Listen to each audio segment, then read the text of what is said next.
Welcome दोस्तों, कैसे हैं आप सभी। मैं हूं राघवेंद्र सिंह, आपके अपने यूट्यूब चैनल पर आपका हार्दिक स्वागत करता हूं। दोस्तों, आज मैं आप सभी के बीच में ईसीएचएस कार्ड से जुड़ी हुई कुछ जानकारियां साझा करूंगा।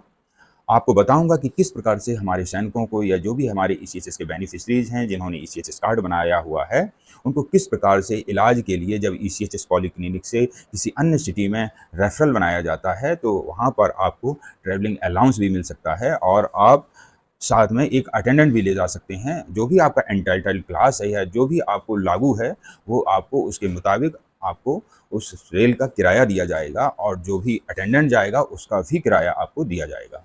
इसी से संबंधित कुछ लेटर्स दिखाऊंगा, आप वीडियो में चेक करते रहिएगा और मैं आपको पढ़ कर के भी सुनाऊंगा कि किस प्रकार से हमारे सैनिकों को क्या-क्या लागू है। साथ में आप लोगों को बताऊंगा कि 26 एएस फॉर्म अब क्यों ज़रूरी है अपलोड कर। जो भी हमारे बेनिफिशरीज हैं उनको 26 एएस फॉर्म अपलोड करना अब बहुत ही ज़रूरी हो गया है, क्योंकि नई गाइडलाइन के मुताबिक जो भी पैन कार्ड होल्डर हैं उनको 26 एएस फॉर्म अपलोड करना ही होगा, अन्यथा आप इलाज से वंचित रह जाएंगे। इसी से संबंधित कुछ लेटर दिखाऊंगा, कुछ नोटिफिकेशन दिखाऊंगा, आप चेक करिएगा। चलिए दोस्तों, वीडियो में आगे बढ़ते हैं। वीडियो में आगे बढ़ने से पहले मैं अपने दर्शकों से गुजारिश करता हूं, जो दर्शक पहली बार मेरे चैनल को देख रहे हैं या पहली बार मेरी वीडियो को देख रहे हैं, वो हमारे चैनल से जुड़ने के लिए चैनल को सब्सक्राइब कर सकते हैं। दोस्तों, वीडियो में आगे बढ़ते हैं। मैं वह लेटर आपको पढ़ करके सुनाता हूँ जो कि ट्रैवलिंग अलाउंसेस से संबंधित है। रीजनल सेंटर ईसीएचएस पटना के द्वारा 30 अप्रैल 2024 को जारी किया गया है। आप लोगों को बता दें कि all ECHS polyclinic under area of responsibility, यानी कि रीजनल सेंटर ईसीएचएस पटना के एरिया ऑफ रिस्पॉन्सिबिलिटी में जितने भी ईसीएचएस पॉलीक्लिनिक हैं उन सभी के लिए यह लेटर जारी किया गया है। उसी से संबंधित कुछ जानकारी आप लोगों के बीच यहाँ पर और मैं बता रहा हूँ। Traveling allowance of the following procedure will the movement of patient to referred clinic as per para 106 of SOP for online bill processing। आगे बताता हूँ। Travelling allowance for journey undertaken for medical treatment both ways is admissible to ECHS beneficiaries for treatment in another city. यदि आपको अन्य city में इलाज करने के लिए रेफरल बनाया जाता है आपके ईसीएचएस पॉलीक्लिनिक के द्वारा, तो यहाँ पर आपको ट्रैवलिंग अलाउंस मिलेगा। If such treatment is not available in the same city, यदि उस सिटी में आपका इलाज अवेलेबल नहीं है, अन्य सिटी में आपका रेफरल बनाया जा रहा है, and referral is advised by ICHS medical officer specialist, amount admissible will be limited to rail fare in entitled class. जो भी आपको लागू क्लास है या रेल में जिस भी एंटाइटल्ड क्लास में आप जा रहे हैं, जो आपको लागू है, वहां पर इसमें आपको रेल का किराया दिया जाएगा। आगे पढ़ करके सुनाता हूँ और क्या क्या लागू है। 1 अटेंडेंट और एस्कॉर्ट, यदि आपको ज़रूरत पड़ती है एक अटेंडेंट की, तो यहाँ पर उसके लिए भी यहाँ पर अलाउंस की बात कही गई है।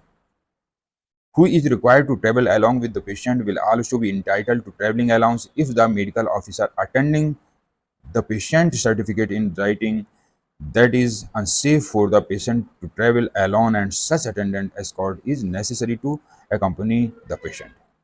यदि जो पेशेंट है असुरक्षित महसूस कर रहा है या उसको आने जाने में असुविधा हो रही है, तो इसके लिए यहाँ पर एक अटेंडेंट की भी बात कही गई है और उसका भी किराया इस ट्रैवलिंग अलाउंस के जरिए लिया जा सकता है। Amount as admissible to the patient is रेम्बर्सेबल।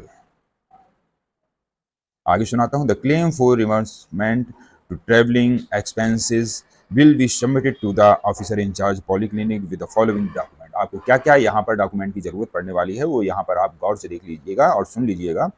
Application from ECHS members, ECHS member के द्वारा एक एप्लीकेशन दिया जाना चाहिए।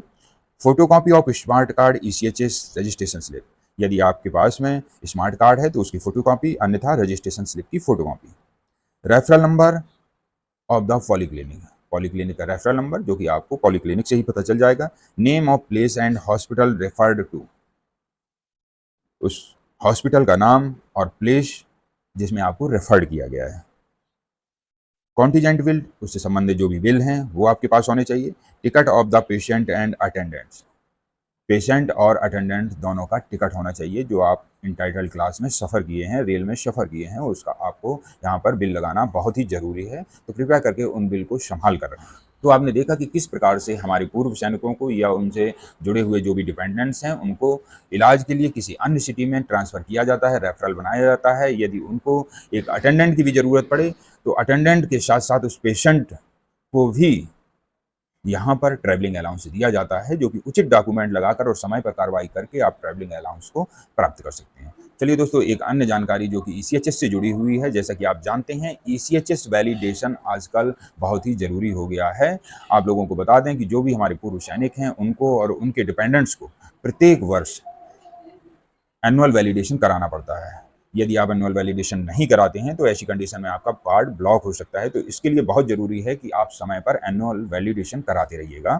आप लोगों को बता दें कि ये लेटर जारी हुआ है central organisation ECHS adjutant general branch, ministry of defence army के द्वारा, और ये लेटर को जारी किया गया है 14 अप्रैल 2024 को। स्क्रीन के माध्यम से चेक करिएगा लेटर को, और यहाँ पर मैं आपको पढ़ करके भी सुना रहा हूँ।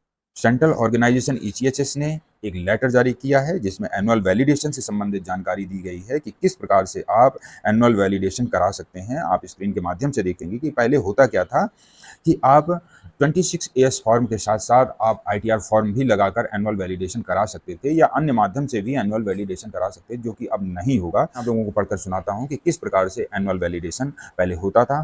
फॉर और रीड प्रकार से लिखे हुए हैं। पहले क्या होता था, फॉर, और अब क्या होगा, रीड। इसमें आप स्क्रीन के माध्यम से देख पा रहे होंगे पहले क्या होता था। In case PAN card is available, यदि आपके पास पैन कार्ड अवेलेबल होता था फॉर द चूजन डिपेंडेंट्स का, then any one of the following documents will be uploaded. तो आपको निम्नलिखित डॉक्यूमेंट अपलोड करने होते थे। फॉर्म 26AS फॉर्म, जो कि पैन कार्ड के माध्यम से किसी भी कैफे के द्वारा अपलोड कर लिया जाता है। आप अपलोड करके ईसीएचएस की साइट पर जा करके उसको सबमिट करके एनुअल वैलिडेशन करा सकते थे। Next, ITR 5th income tax return, verification of the acknowledgement of proceeding to consecutive financial years. तो यहाँ पर 2 फाइनेंशियल ईयर का आईटीआर सबमिट करने पर भी एनुअल वैलिडेशन हो जाता था, जो कि अब नहीं होगा। आपको यहाँ पर रीड में मैं पढ़ करके सुनाता हूँ कि क्या होगा अब। इन case PAN card is available for the chosen dependent, in case PAN card is available for the chosen dependents, they only form 26AS for proceeding to consecutive financial year will be uploaded। यदि आपके पास PAN card है तो यहाँ पर सिर्फ और सिर्फ बात कही गई देन ओनली फॉर्म 26AS। आपको पैन कार्ड है तो आपको केवल 26AS फॉर्म ही अपलोड होगा, तभी आपका एनुअल वैलिडेशन हो पाएगा, अन्यथा नहीं होगा। जैसा पहले हो जाता था, आईटीआर जमा कर देते थे, या फिर 26AS फॉर्म जमा कर देते थे, या फिर इनकम सर्टिफिकेट जमा कर देते थे, हो जाता था। परंतु अब नहीं होगा। यदि पैन कार्ड आपके पास में है, पैन कार्ड है तो आपको यहाँ पर 26AS फॉर्म कंपलसरी हो गया है। अन्यथा जिसके पास में पैन कार्ड नहीं है तो वह पहले की तरह ही अपनी इनकम सर्टिफिकेट को बनवा करके अपनी ईसीएचएस की साइट पर अपलोड कर सकते हैं, ना एनुअल वैलिडेशन करा सकते हैं। तो ऐसे ही महत्वपूर्ण जानकारियां लेकर मैं आप लोगों के बीच समय समय पर आता रहता हूं। नेक्स्ट वीडियो में ऐसे ही महत्वपूर्ण जानकारी लेकर फिर मिलेंगे। तब तक के लिए जय हिंद, जय भारत।